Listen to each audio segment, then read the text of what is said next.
Oi, gente, tudo bom?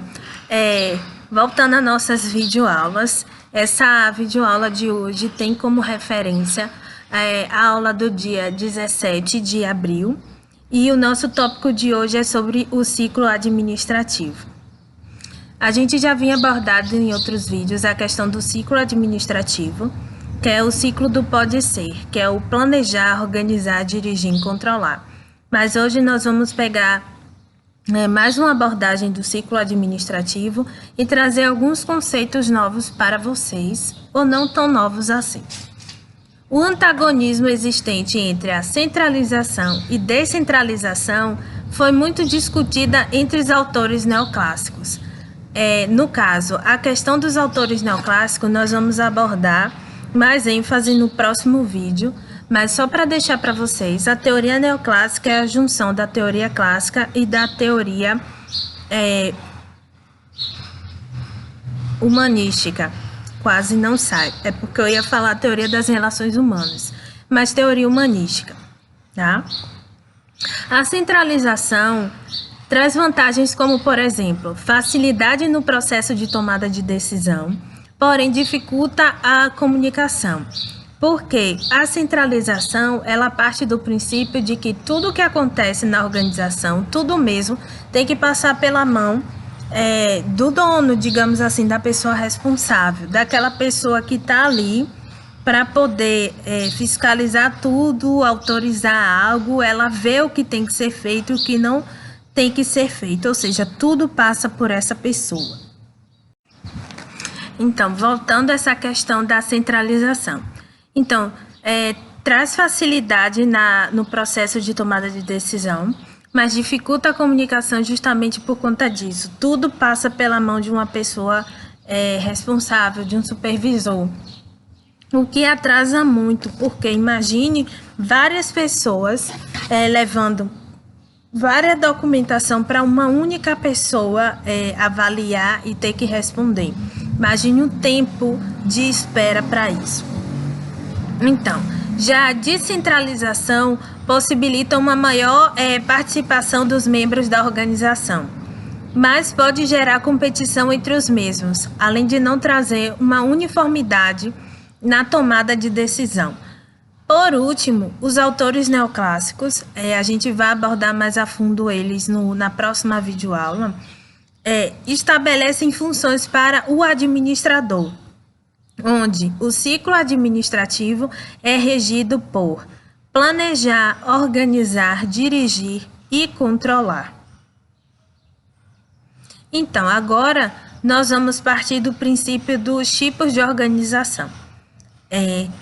Eu comecei falando um pouco sobre o ciclo administrativo, que foi um pouco mais dessa abordagem que a gente já tinha tido antes nas outras videoaulas. Eu trouxe hoje mais um pouco para vocês, para poder começar essa abordagem com os outros tópicos que nós teremos hoje. Então, tipos de organização. Os tipos de organização empresarial. Cada empresa tem necessidades e particularidades próprias. Por isso, não há um modelo único de organização empresarial que atenda todas as empresas. Nós temos 3 tipos de organização e vamos analisar com cautela qual a melhor. No caso, assim, cautela que eu digo é atenção. Vamos analisar qual a melhor se encaixa no tipo de organização a qual nós trabalhamos ou pretendemos constituir ou simplesmente estudar. Então, quando você percebe que existem vários tipos de organização, é porque nós necessariamente entendemos que cada pessoa ou que cada parte da sociedade ela tem uma necessidade específica. Eu não posso ter um tipo de empresa, um modelo único para todos, que seja universal, sendo que tem localidades que essa empresa não vai se ajustar bem.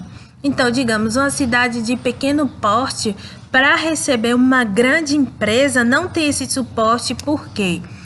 Ou seja, a cidade tem 5.000 habitantes. Aí vem uma empresa de grande porte que tem capacidade para, digamos assim, dar emprego para todo mundo. Mas para a empresa em si, para a região em si, não vai ser interessante, por quê? Se todo mundo trabalhar na fábrica, quem é que vai trabalhar no comércio? Quem é que vai trabalhar na área da saúde? Quem é que vai trabalhar nos outros setores e segmentos da cidade para fazê-la funcionar?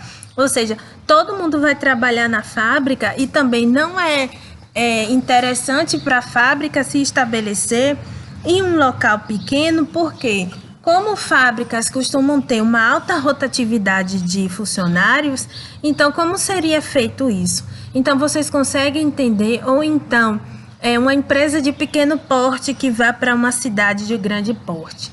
Ela vai ter mão de obra à vontade, mas em contrapartida, essa mesma cidade de grande porte vai ter milhares e milhares de outras empresas de pequeno porte e podem estar oferecendo o mesmo tipo de serviço que a sua de pequeno porte oferece e com a qualidade melhor, ou seja, não é garantia de que a sua empresa vá sobreviver. É mais ou menos esse o pensamento para vocês. Vamos falar agora de um dos 3 tipos de organização, que é a organização linear. Esse é o tipo mais antigo de organização, além de ser o mais simples.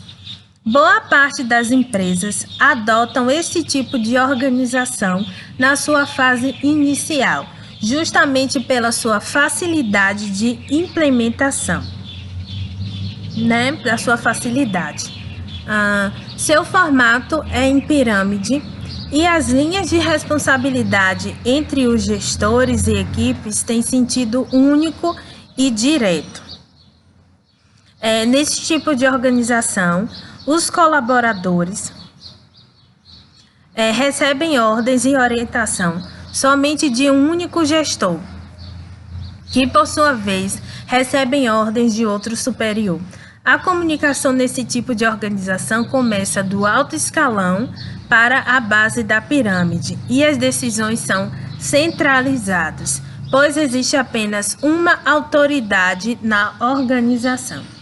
Então, esse tipo é o mais comum, é o mais presente, principalmente em empresas de pequeno porte, e é simples, você tem o dono que constitui uma empresa, você tem um encarregado, por assim dizer, da funcionalidade da empresa, e você tem aqueles subordinados. Por isso que eu uso muito com vocês essa questão de empresa de venda. Você tem o dono no topo da pirâmide, você tem os gerentes que estão na camada intermediária dessa pirâmide e você tem os vendedores, que eles estão na base da pirâmide. Ou seja, o superior se reporta com os gerentes, que os gerentes se reportam com os vendedores, para assim repassar essas ordens, todo esse planejamento e pôr em prática. Esse é o princípio da organização linear. A responsabilidade entre os gestores e equipe tem sentido único e direto. Se o superior deu uma ordem, o gerente acatou e repassou para os vendedores que acataram também. Então, foi um sentido único. Mas se, no caso, se reportou mais ou menos assim essa ordem, mas o gerente não passou, os vendedores vão ficar sem saber o que tem que fazer. É mais ou menos isso. Vamos para o segundo tipo de organização. No caso, voltando ao princípio da organização linear, eu procurei aqui de uma forma mais teórica para falar para vocês também. Segundo o Chiavenato, 2006, do ano de 2006, que é o ano de publicação aí desse livro dele,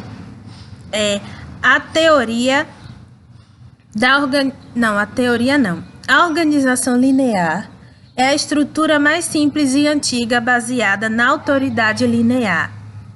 A autoridade linear é uma decorrência do princípio da unidade de comando.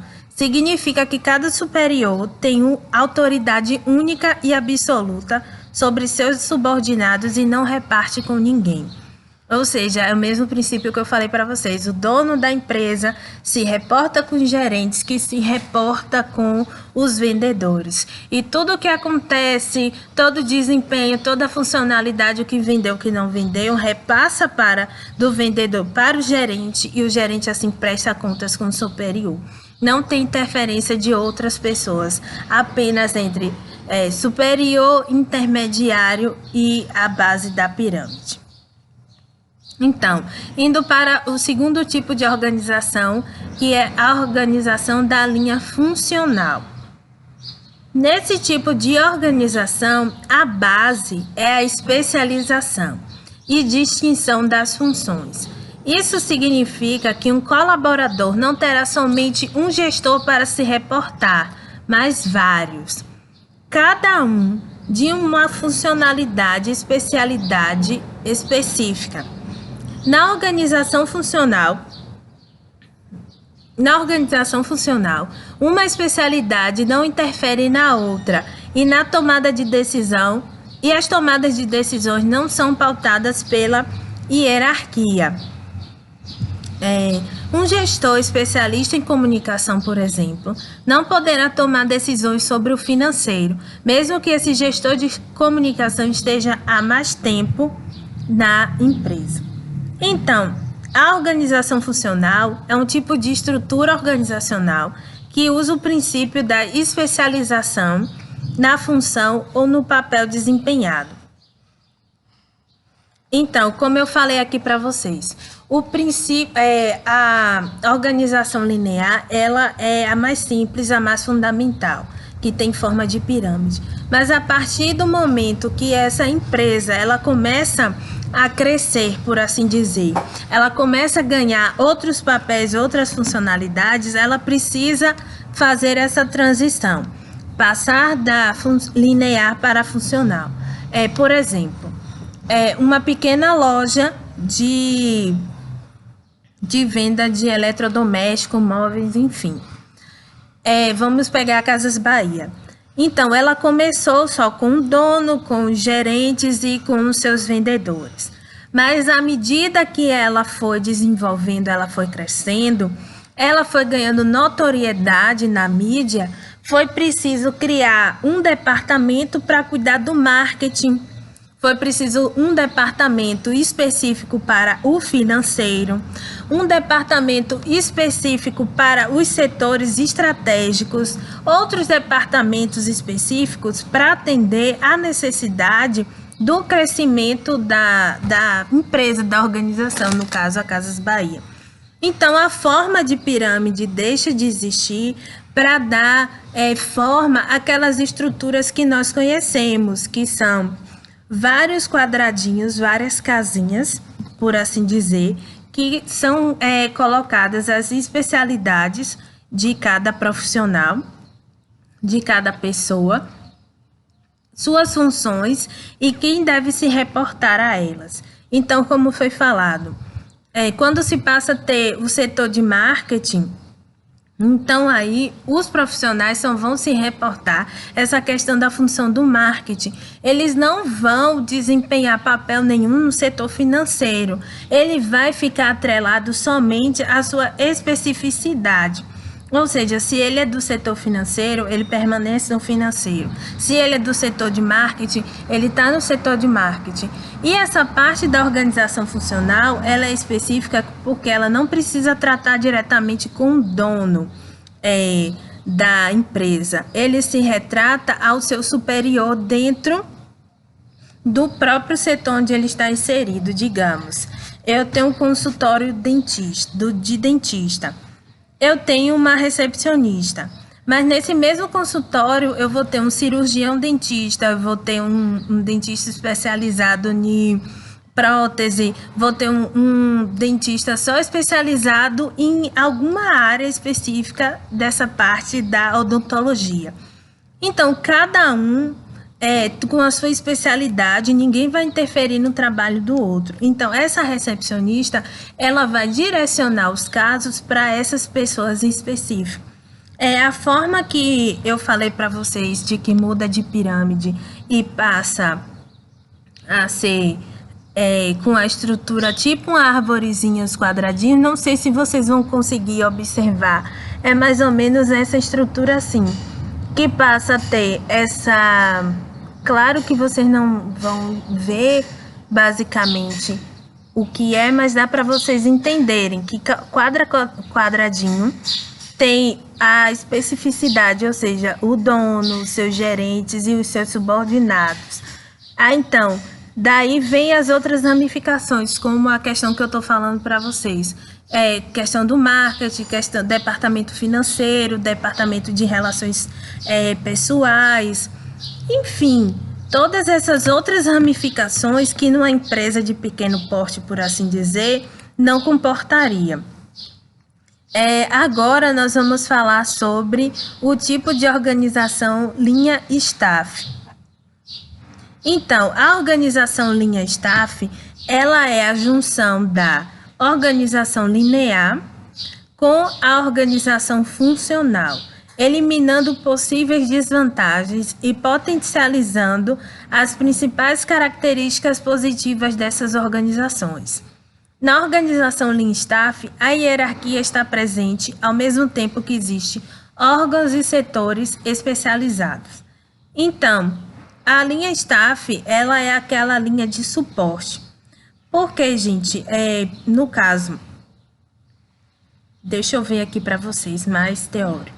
A organização Lean Staff, segundo o Kevin Nato 2006, é o resultado da combinação de todos os tipos de organização linear e funcional. É constituída pela combinação dessas características, criando vantagens para a organização. Então, basicamente isso, é você pegar o que há de melhor na organização funcional, o que há de melhor na organização linear e colocá-las juntas na linha staff, porque staff, creio eu que signifique suporte.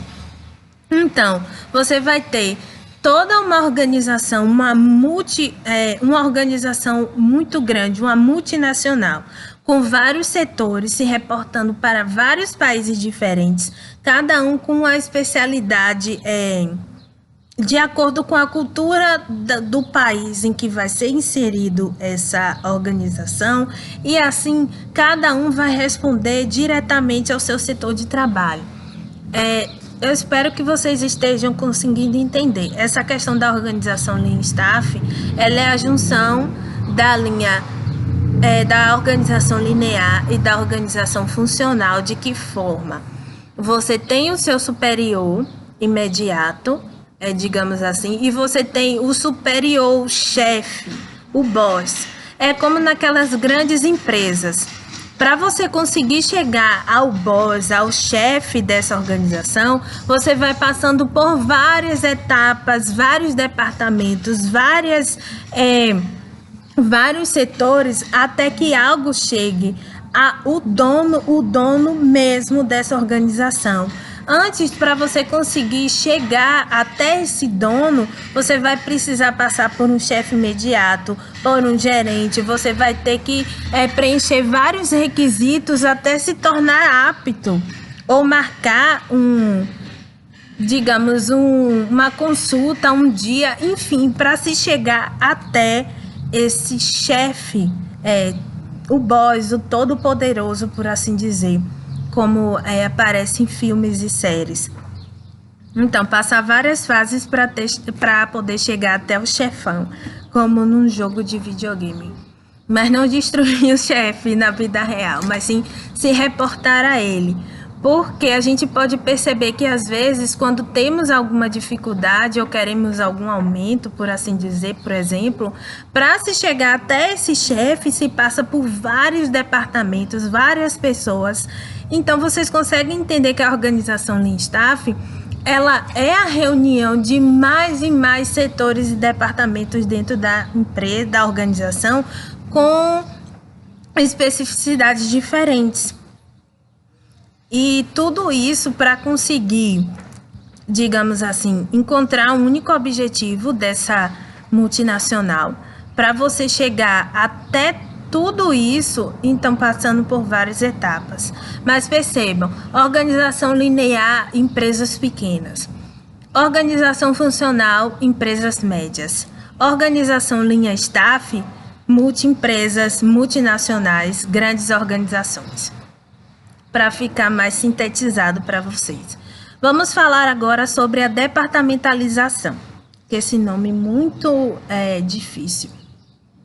A departamentalização consiste no agrupamento de atividades diferentes em unidades especializadas dentro de uma organização.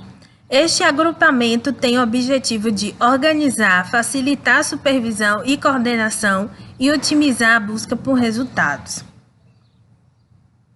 Então, os princípios da departamentalização.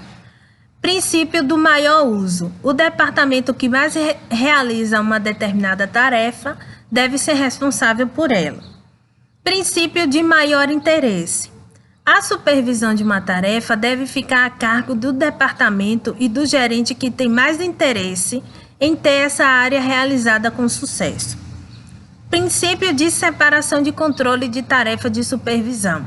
Devem ser separadas as tarefas de acordo com a sua execução. Princípio de supressão da concorrência. As atividades de um departamento não podem ser realizadas por outro. Cada repetição detectada, é preciso que a função seja restringida a apenas um departamento para evitar o desperdício de recursos e tempo. Tá? Então, a departamentalização nada mais é do que segmentar as funcionalidades da organização. Como a gente vem falando da questão do tipo da organização, a gente sabe que quanto maior o porte da empresa, da organização, mais departamentos elas vão ter. Se antes era departamento de pessoal, departamento financeiro, departamento jurídico, departamento de recursos humanos, departamento de marketing, departamento de TI, ou seja, vários segmentos dentro de uma mesma organização, mas todas elas funcionando de um jeito que cada um desempenha o seu papel. Também tem o departamento de contabilidade, desempenhando o seu papel dentro da organização e fazendo ela se movimentar. Por exemplo, departamentalização nada mais é do que construir a planta de uma casa. Você vai ter o departamento que é o quarto, departamento que é a cozinha, departamento que é o banheiro, o departamento que é a sala, o departamento que é a garagem, o departamento que é o quintal, se assim tiver, departamento que é a laje, se assim tiver, e o departamento da área da frente, a área externa. Então, são vários departamentos que juntos constituem uma casa. Isso é departamentalizar, ou seja, tem uma casa. Tudo bem, a casa é a organização, mas o que é que constitui essa casa, essa organização? Quarto, cozinha, sala, banheiro, área, garagem. Então, percebam que departamentalizar é isso, é você segmentar a organização. É uma casa. Vamos segmentar a casa. Quarto, banheiro, cozinha, sala, quintal, área, garagem, enfim. Cada um trabalhando junto para constituir o que é a casa. Esse é o princípio do que é departamentalizar. E como eu falei para vocês, princípio de maior uso, maior interesse, separação, supressão da concorrência, é tudo que está sendo realizado dentro desses segmentos, desses departamentos. Ou seja, quem faz maior uso da cozinha é quem tem que ficar, não que tenha que ficar, mas quem faz mais uso da cozinha é quem tem que limpar a cozinha. Quem mais faz uso do banheiro, limpa o banheiro. Quem mais faz uso do quarto, limpa o quarto. Então, percebam que é mais ou menos esse princípio de interesse que acontece. Agora, vamos para as formas de departamentalizar. Departamentalizar por função, departamentalizar por quantidade, departamentalizar por local, departamentalizar por produto, por cliente ou por processo, por projeto, por matriz ou por sendo mista. Então, gente, a forma de departamentalizar é como eu expliquei para vocês. Toda uma organização é uma casa. Mas o que é que constitui essa organização casa? Quarto, cozinha, sala, banheiro, área, garagem, quintal, laje, se assim tiver. Todos esses departamentos juntos constituem uma casa. E quais são as formas de constituir essa casa? Ou seja, vamos partir do princípio de que, por que se precisa de uma cozinha para se preparar alimentos? Por que se precisa de um banheiro para poder fazer suas necessidades fisiológicas, tomar banho? Por que se precisa de um quarto para poder ter o descanso, dormir, enfim? Para que se precisa de uma sala? Então, são basicamente essas formas de segmentar e as utilidades que ela tem dentro da organização, como eu dei exemplo para vocês da casa. Qual é a função da casa? Qual é a função de cada cômodo da casa? Ou seja, qual a função da organização? Qual a função de cada departamento dentro da organização? Conseguiram entender? Agora vamos falar sobre administração por objetivo, APO. A base da APO é o processo do qual participam o chefe e sua equipe. Esse processo substitui o processo hierárquico, onde o chefe define os objetivos e os transmite para depois avaliar o desempenho da equipe. Fez muito sucesso a administração por objetivo nos anos de 1960 e 1970, mas declinou nos anos seguintes. No final dos anos 90, quando os métodos participativos estão substituindo os métodos hierárquicos, a essência da gestão da administração por objetivo tornou-se redundante. A administração por objetivo tem ênfase no planejamento e no controle, onde o ponto de partida é a fixação dos objetivos da organização, a declaração escrita do que se pretende alcançar. A administração por objetivo também se caracteriza pela reciclagem de funcionários, o que os torna cada vez mais qualificados, e na reciclagem de projetos, a meta é atingida conforme o percentual de aproveitamento desse funcionário, de modo que os funcionários também superem as suas próprias metas e expectativas. A administração por objetivo avalia o desempenho da organização a partir de números e apresenta o que gera a comunhão entre funcionários e seus superiores, para que atinjam e superem seus objetivos e auxiliem na previsão organizacional. Então, os objetivos da administração por objetivo. Objetivos estratégicos são os objetivos amplos que atingem toda a organização a longo prazo. Objetivos táticos são os objetivos por departamento que possuem ligação e é a médio prazo. Operacionais, objetivos operacionais, são os objetivos referentes a cada atividade ou tarefa, são detalhados a curto prazo. Então, a administração por objetivo tem como principal benefício dar clareza nos objetivos da empresa, melhorar o planejamento e controle, aumentar a motivação dos colaboradores e fazer uma avaliação mais objetiva. Então, gente, para sintetizar, a administração por objetivo, ela veio com o princípio de substituir todas as formas que estavam sendo feitas à organização. Ela previa, no caso, foi uma forma de, eu posso, pela minha concepção, achar, uma forma primitiva das questões hierárquicas que nós temos hoje. Porque, assim, hoje nós temos o conceito do líder autocrático, do líder democrático e do líder liberal. Ou seja, porque, assim, tinha-se o líder, o dono que constituiu a empresa, a organização, ele propunha para os seus colaboradores, os seus funcionários, um tipo de atividade, mas ele não delimitava como seria feito isso. Ele só dizia assim, nós temos o objetivo de vender 100 máscaras hoje. Tá, mas como é que vai vender? De que forma vai vender? Vocês vão vender. E no final que vocês venderem, depois eu vou ver o objetivo de vocês, vou ver o desempenho de vocês, se o objetivo foi alcançado e qual a remuneração que vocês vão ter por conta disso. É igual em época política ou panfletagem, que as pessoas recebem determinada quantia no dia de dinheiro por total de panfletos que foi entregue. Mas só que aí é o seguinte, você vai fazer isso, mas depois que eu observar o seu desempenho, eu vou remunerar você por conta disso. Então, como estava no início dos anos de 1960 e 70, então não se tinha tanto essa visão que nós temos hoje dessa coisa mais aberta.